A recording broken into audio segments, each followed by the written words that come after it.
Bonjour, bienvenue aux méditations quotidiennes au féminin. Aujourd'hui, profite de cette journée.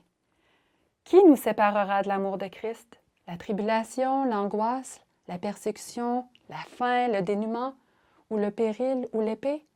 Romains 8, 35. Il est possible d'interpréter le texte d'aujourd'hui comme un appel.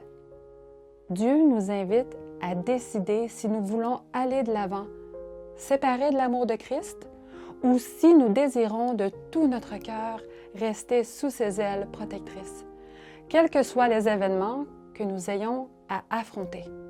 Les méchants et les bons sont tous dans la même mesure, en quête de bonheur. Cependant, à en juger par la manière dont on recherche aujourd'hui le bonheur sans l'obtenir, nous nous demandons si le bonheur est seulement réservé à quelques-uns. Est-il hors de la portée de la plupart des gens?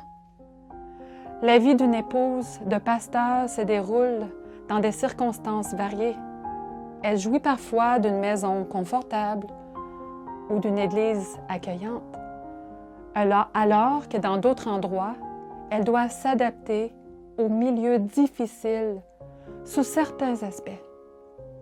As-tu vécu dans des circonstances auxquelles tu savais qu'il t'en coûterait de t'adapter?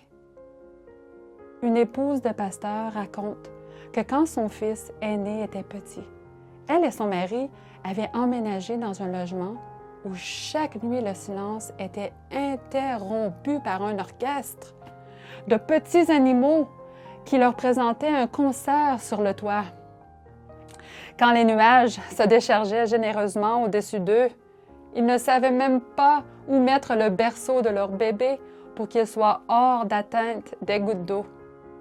En vérité, les circonstances n'étaient pas très favorables pour que l'amour du Christ puisse demeurer en eux et influencer de manière positive leur travail missionnaire. Pourtant, bien des années plus tard, elle se souvient de la paix et du bonheur indescriptible qu'elle ressentait quand elle vivait à cet endroit-là. Ne permets pas que les circonstances te séparent de l'amour du Christ.